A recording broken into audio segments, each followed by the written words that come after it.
We are Group 6, Daniela, Cassandra, Javier, Darlin, and myself, Shanique, and we are doing the article, she's calling it, That Moment for Women's Soccer is Now, which pretty much is an article about the breakthrough of women's soccer. So this article speaks to the rise in ownership of the Washington Spirit soccer team by Miss Yang. The rise in power was achieved because the players and fans called for the resignation of the then owner, Steve Baldwin, to hand over ownership to her. This was after many years of allegations of abuse by the coach to women on them. So the chapter I did was chapter 2, talking about stereotypes, power, and subordination. Stereotypes, they have positive and negative outcomes in shaping behavior. So this was a quote I got from the book. For example, women in leadership positions act in traditionally masculine ways. They're more likely than other female leaders to be criticized and seen as unlikable. End quote. But in the article, Miss Kang, she kind of changes all of that. So she quotes, "We don't feel women are small men." She had brought a positive outcome and changed how people view women coaches. So female athletes should be trained with an understanding of their physiology and biology. So if we understand them better and don't treat them like they're less than men, then we would be in a very positive space. All right, another one is degrading language. There are so many different types of words that men use to degrade females in the workplace and other areas. 50% of terms used to describe women were sexual as compared to men, which is 23%. Men are more likely to use slang words, and women are more likely are targeted. So it was brought to Miss Kang's attention that the coach, Steve Baldwin, in the article, was very verbally and emotionally abusive to the women players. Quotes, "The accusations were recounted in a series of published reports, and many employees had to quit the team and reports of toxic workplace." So that wasn't very good. So that's another reason why Miss Kang was a very good candidate in becoming a good coach. Power and privilege. This chapter also addresses some of the best ways to empower women and of oppression. The complexities presented arise from socioeconomic challenges and are based on status, gender, and race. This could be seen in paragraph 6 and chapter 2. So in the article, Michelle Chang wasn't expecting to become an influential figure in this professional women's soccer. And sometimes women, they're put in situations where they are forced to take action. So she quoted, "Transforming Spaces is a series about women driving change in sometimes unexpected places." So this was pretty much a good way of how she felt and how she felt becoming a coach.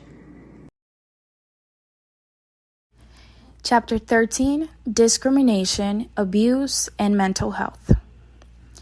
The purpose of this chapter is to discuss the mental health problems that women frequently face in modern society, which are partially a result of oppressive environments in which they live or how they arise as a consequence of those environments. In the article, she's calling it That Moment for Women's Soccer is Now. We analyze certain emerging problems faced by women in the team. Mrs. Kang became aware of ongoing accusations of verbal and emotional abuse at the hands of the Spirit's former head coach. These accusations were recounted in a series of published reports, and many employees had quit the team amid reports of a toxic workplace culture. This is a clear example of discrimination, as women are subjected to sexist environments in which their needs are given secondary importance to others. The reports made it evident that women were being treated unfairly and that they were expected to conform to certain unreasonably high standards. Furthermore, the fact that some employees felt it was necessary to quit their team due to the toxic workplace culture is a further indication of the discrimination that was taking place. Additionally, there is a great deal of life stress experienced by women that can have a detrimental effect on their mental health. This can be compounded by the added stress of navigating a workplace that not only fails to recognize their contributions, but is actively hostile towards them. This toxic environment can lead to feelings of isolation and helplessness, ultimately having a lasting impact on their overall mental health. Psychological abuse and neglect are particularly strong risk factors for depression, which is why changing environmental conditions in a positive way can have a significant impact on women's lives. As a result of Mrs. Kang's effort, the women's team has gained the respect and trust of the coaching staff. She has shown a commitment to putting the players' need and interests first and is always open to listening to what they have to say. This has created a more supportive and caring environment for the players, which is vital for their physical and mental well-being. Additionally, Mrs. Kang has also worked to ensure that the team has access to the necessary resources to perform at their best, resulting in the team achieving great success. Chapter 1, involving feminist psychology, and Chapter 13, involving mindfulness and mindfulness techniques. Gender is a crucial element of one's identity, playing a significant role in shaping personal experiences and self-understanding.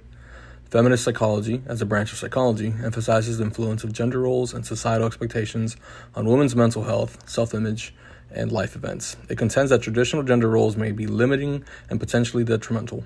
Feminist psychology embraces several comprehensive concepts, such as intersectionality, the application of qualitative research methods, the promotion of empowerment, and the advocacy for social change. It also critiques the conventions of traditional psychological research, challenging theories and methodologies that may inadvertently support a male bias or neglect the unique experiences of women. A primary theory subjected to the critique is Sigmund Freud's penis envy theory. This controversial concept suggests that during the phallic phase of psychosexual development, young girls experience penis envy, a longing to possess a penis, born out of the association of having male genitalia with power and privilege. Ms. Kang opposes this viewpoint, reflecting the nuanced understanding of feminist psychology that questions long-standing, potentially biased psychological theories. Slide 9. In the realm of feminist psychology, Kang shared her thoughts on empowerment and societal transformations. She expressed a profound sense of disbelief and frustration over the historical devaluation of the women's professional soccer league by its past owners, and the consequent trivialization of the female players involved. Miriam Leese, in her textbook on feminist psychology, alludes to that this field not only progresses the cause of gender equality, but also encourages social change. It underscores the importance of fostering resilience and empowerment among women and girls.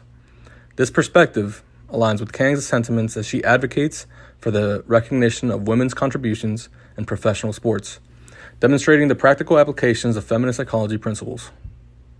Slide 10. Several mindfulness techniques have been, and could further be, utilized to aid women in MLS associations. One approach is mindfulness training, where a coach instructs players on practices such as being present, controlling breathing, and managing stress. Another method is incorporating mindfulness exercises in pre-practice routines, helping athletes mentally prepare for physical demands via silent meditation, visualization, or mindful stretching. Lastly, mindfulness can be integrated directly into gameplay to help players maintain focus and calm under pressure using techniques like mantras, breath control, and/or focus, or physical awareness. There are many stereotypes surrounding women, especially regarding the work environment that woman is placed upon. For the longest time, sports has been seen as a masculine activity. Women were expected to look pretty and play nice. The article called "She's Calling It That Moment for Women's Soccer" is quite inspiring, considering that a woman of color is the first to own a women's National League soccer team. The article demonstrates precisely how stereotypes against women are still active daily. Many of the team members have quit due to the hostile environment from their previous male lead coach. This results from abuse, harassment, being sexualized, and being put down. This type of harassment and abuse is seen in all different types of workplaces.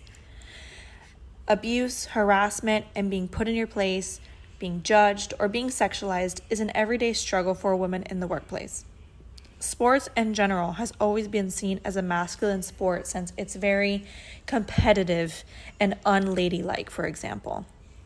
This ideology is reiterated with Miss Kang states, "We don't feel that women are small men. We will not borrow a manual from the men's soccer team." Miss Kang steps into a hostile work environment with abuse from the previous coach, Richie Burke. It was reported that many employees had quit due to the toxic workplace culture, and Miss Kang had stepped in. According to the article, Ms. Kang is being under fire with questions regarding how she will revive this league from such a hostile environment, considering how many individuals they lost in their team. This, to me, is an example of glass cliff, since Ms. Kang, a woman of color, was brought in as a woman to revive the stakes of the National Women's Soccer League team.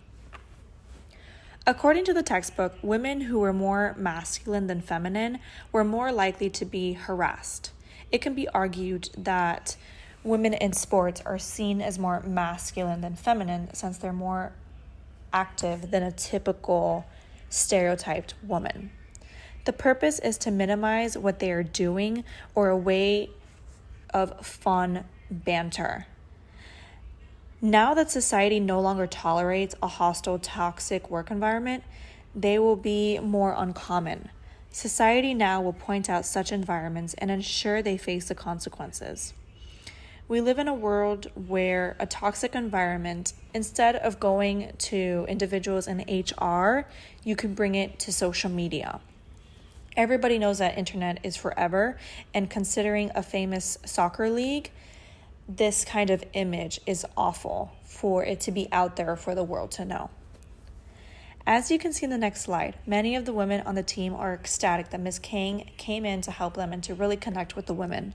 Although Ms. Kang has been under fire for her credibility in running the team, she's confident and ready to learn all she needs to help them succeed. Additionally, she will already be giving the heads up of owning and taking on more sports team in the future. She is a prime idol for many women in society who may need the inspiration to dominate what is considered a masculine domain, such as sports. Gender and leadership explore how gender impacts effectiveness of leaders. A study was conducted and few researchers investigate the think manager think male bias, which refers to the inherent characteristic associated with masculinity and leadership. During their research, participants were asked to rate the traits of a leader or manager before rating the traits of a typical woman and a typical man. The findings consistently showed that participants perceive a manager trait as more similar to those of a typical man. In the past, assertiveness and confidence were often linked to effective leadership, while traits like caretaking, kindness, or compassion were considered less critical in leadership situations. However, these biases based on a person's gender can influence expectations and recognition of individuals as leaders. As per Mintzberg research in 2023, Michelle Kang achieved a groundbreaking milestone by purchasing the Washington Spirit, becoming the first racial minority to hold a significant stake in a National Women's Soccer League organization. Kang's success serves as a shining example of how any motivated woman can aspire to leadership roles and break through gender barriers. Her achievements and recognition are a result of her prominent position as a successful businesswoman. Kang's remarkable journey proves that women possess equal intelligence and capability as men in any professional domain. As the president and founder, she defies traditional gender roles and showcases that women can excel in executive positions. Through history, a stereotype has sparked discussion about the athletic abilities of men and women. However, Michelle Kang challenged this traditional belief by rejecting the comparisons of women's and men's performance in sports. According to Mintzberg Research in 2023, Mr. Hans took progressive steps by enlisting specialists to design and adjust training programs, taking into account the potential influence of menstrual cycles. She emphasized the importance of investing resources in this area and acknowledged how this experience increased her awareness of soccer's potential impact. Can actively foster more inclusive and diverse leadership environments, valuing people's abilities irrespective of their gender. Her efforts played a significant role in advancing the cause of gender equality in leaderships, which continues to remain a crucial focus in various industries and societies.